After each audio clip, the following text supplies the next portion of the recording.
Greetings all!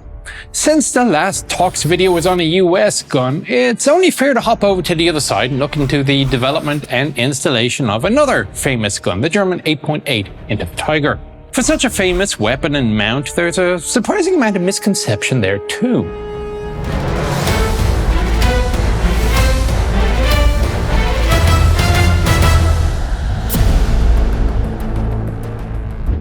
The start point is in the 1920s, and like most good equipment, it was a piece of equipment intended to meet a specific requirement.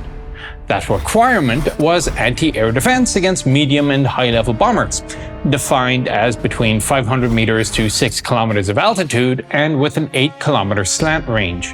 Time of flight at the maximum altitude and slant was to be no more than 25 seconds. That meant that muzzle velocity had to be plenty fast and the shell heavy enough to maintain that momentum to counter the effect of drag from the air. The smallest caliber capable of meeting those requirements, the Germans figured, was 8.8 centimeters. Remember, smaller caliber equals lighter weight and higher rate of fire. There is something of a debate in the anti-aircraft world as to whether you want a large caliber for a bigger bursting charge or a smaller caliber for more rounds fired, but that's the way the Germans went at the time. They figured that anything bigger than an 8.8 wouldn't be particularly mobile and would have to be on rail or static mounts. Generally speaking, the projectile and cartridge case would have been taken from the Navy's L-45 8.8 to save on development and production expense. In any case, the cunningly named Flak 18 started getting delivered to the troops around 1934. I'm not quite sure what they were attempting to gain by the naming of a Flak 18. I mean, I can't imagine that folks who suddenly notice 1,000 AA guns of a type unknown before the mid-1930s suddenly appearing in service might be fooled by a name implying that they were designed really 2 decades prior. Minor improvements, mainly to the fire control system and barrel, followed in the Flak 36 and Flak 37. This was not intended to be a dual-purpose weapon per se, but the concept of using it against terrestrial enemies was planned for. As a result, 2 fuses were requested for the shell, a timed fuse for anti-aircraft work and a contact fuse for ground targets. After all, even air defense guns might find themselves subject to a direct attack. As fate would have it though, when the 8.8s were sent to Spain, it turned out that no matter what the doctrinal intent was, the guns found themselves shooting at ground targets a lot more than at aircraft. There was this myth that Rommel himself invented the use of the 8.8 as an anti-tank gun when faced with British infantry tanks at Arras. Not so. The use of the 8.8 in the anti-tank role goes back a couple of years prior to that. The first use is indeed in Spain. The German army at the time was giving no consideration to the 8.8 in the anti-tank role. The gun is just huge. I mean, for anti-tank purposes, you want something small that's easy to hide, easy to pull out of position and relocate. Now, if you gotta go with an AA gun, maybe the 2 centimeter or the 3.7 centimeter. After all, for the 1930s, with AP rounds, those would be quite capable against pretty much anything in service anywhere. The 8.8 was just plain unsuitable. However, doctrine or not, that did not stop the 8.8 gunners in Spain shooting at tanks anyway when and they happened to be around, and well, the fact that they had no armor-piercing round wasn't really much of a problem. After all, when the opposition is no more heavily armored than a T-26 or a BT-5, and you are firing a 9-kilogram HE shell with a contact fuse at 840 meters a second, you probably don't really need an AP round. Still, precedent was now set. 3 further developments came about. One was the creation of an armor-piercing round. The primary target for this would actually be fortifications. Of all the various mobile weapons out there in the German army, the 8.8 seemed to be the most capable against hard targets like bunkers. The second was the creation of an armored shield to protect the gun crew. If they're shooting at ground targets, it is possible that the ground target might decide to shoot back. The third was a modification to the sighting telescope. That elevation can now be implied in terms of meters of range and not 1/16 of a degree.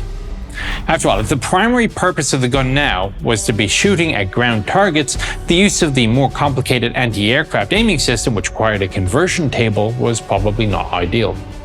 So now we have an 8.8 centimeter gun designed primarily with ground targets in mind. It's still, in nomenclature system, a Flak 18, not a PAC anti-tank gun, but it's designed to be set up quickly and used in direct fire. Unsurprisingly, and inevitably, especially with more attention being paid to French tanks, these systems were assigned to Panzerjäger, or tank hunter units, in heavy companies. Most of them were towed guns, but there was a self-propelled unit. They saw service in Poland and France, so by the time Rommel's lads received the attentions of British armour, the idea of using the 8.8 as an AT gun was already very well established. But that is just the gun. How did it end up being put into Tiger? Now for that, you have to look at Tiger's design requirements, and you realize that the reason the Tiger ended up as it was turned out to be as much fate as it was deliberate planning. Around 1935, there was thought put out to a heavily armoured vehicle which could take on the big French tanks which looked like being adopted. Unfortunately, at the time, they were looking for about a 30-ton weight limit, which meant that they could either have armour or they could have a big gun. It didn't seem likely that both were possible at the same time. Indeed, by late 1938, they had concluded that the armour was more important. This new, heavy, 30-ton tank, given the name Durchbruchwagen, or breach vehicle, puts the intent directly in its name. The gun was to be the same short 7.5 centimeter as found on Panzer IV. It was more important that the tank be able to take hits than to kill tanks. This would become the VK30.01 design. There was certainly some thought that perhaps a bigger gun would be nice to have, but the options turned out to be limited. About the only reasonable alternative would be the long 5cm gun. The 7.5cm L34.5, or later L43, both would have required a lot of work to be even able to mechanically fit into the turret, and it wasn't going to be very comfortable for the crew once it was done. In the end, the turrets ended up being sent for use as fortifications, so US troops did technically engage the VK30.01 project, as of 2 turrets present, 1 was operational at Omaha Beach. In the meantime, the Germans decided that they wanted to upgun the VK30 to a 10.5cm gun, making it in effect an artillery wagon. This would become the VK36.01, which, despite the name, would actually come in at some 40 tons when fully combat loaded. Now, in the meantime, Porsche had been doing some development work of his own. He also took a crack at the VK30.01 requirement with a short 7.5 or 10.5. However, in March of 1941, Krupp comes along and offers Porsche the possibility of creating a turret capable of carrying an 8.8 or even 10.5cm high-velocity cannon. Quite how this was supposed to fit and still remain within the weight limit is not stated, but the offer was put out there. Happy enough to try, Porsche went along with the idea. Then Hitler got involved. In late May 1941, he decreed that armor-piercing punch was more important, and the ideal gun for that would be the 7.5cm Waffe 0725. It's a squeeze-bore gun. Subject, of course, to there being sufficient tungsten available to equip the tanks with enough ammunition. As an alternative, the Porsche design could keep the 8.8cm KWK L56. There was a brief discussion of the Flak 41 gun, but that got shot down as unrealistic. Thus, it was decided that the 8.8cm turret we are familiar with as a Tiger turret was manufactured by Krupp and sent to Porsche for installation on its electrically driven Type 101. Contracts for 100 units of the Porsche design, which seemed to show some promise, followed quickly in late July 1941. At the same time, orders were placed with Krupp for 3 additional 8.8cm turrets, except configured for hydraulic, not electric drive, for trials on the Henschel chassis. However, this turret design did not meet with the approval of the head of the Army's Vehicle Design Board. He hoped a better one could be made. He gave the task to Rheinmetall, who was also working on the problem of creating a gun capable of penetrating 140mm of armor at a kilometer, or for the Tiger project, 100mm sloped at 30 degrees at 1,400 meters. Eventually, this gun would become the KWK-42 as found on Panther, but a turret was designed for it to be mounted on Tiger, this design being the Panzerkampfwagen 6 H Ausführung H2.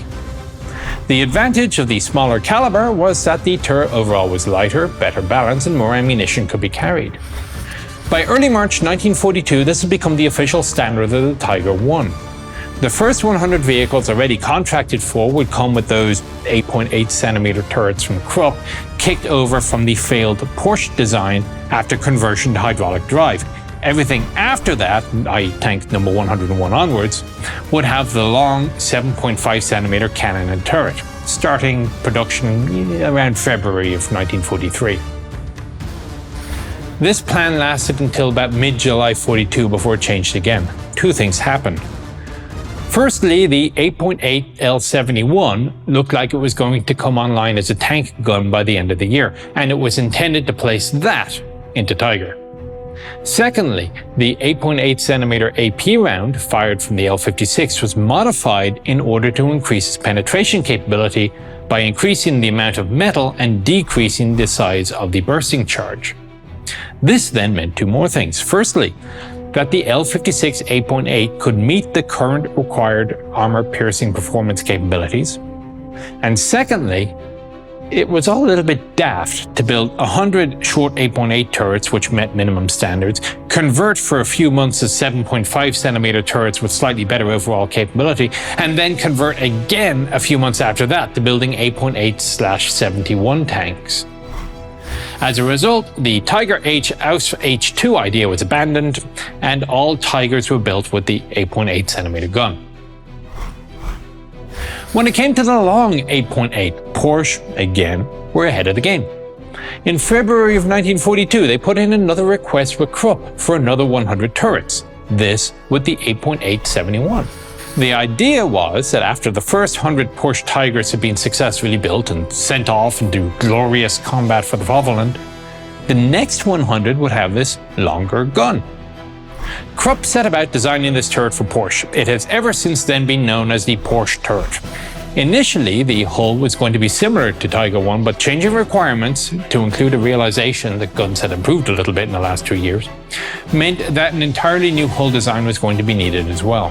The discussion of hull design is probably a little bit outside of the frame of reference here, but suffice to say that though initially the idea for Henschel was going to be just a sloped armored Tiger I hull with a new Krupp turret on top, a few more changed requirements, such as parts commonality with the Panther II, resulted in the new Henschel 8.871 Tiger hull being a fair bit different from its ancestor. By November of 1942, it was clear that Porsche was a bad bet for future Tiger production, and the 50 turrets made were converted, like their predecessors, from electric to hydraulic drive, and then plonked on top of Henschel hulls. In the meantime, Krupp had troubleshot a few problems with the turret, such as grinding the 8cm thick curved plates with a hand tool to make them fit is a little bit intolerable, and thus Krupp created the series production turret, which was only ever going to be mounted on the Henschel chassis, thus giving us the name of the Henschel turret. So there you go, the story of how the 8.8cm went from being an anti-aircraft gun to an anti-tank gun, to a gun which an overambitious vehicle designer wanted to stick into a tank, to one which Hitler himself laid out a preference for, and ending up being one of the most feared weapons of World War II when mounted on a large breakthrough tank. Hope you found that interesting and informative. I'm Nicholas Moran, the Chieftain, and I will talk to you on the next one. Take care.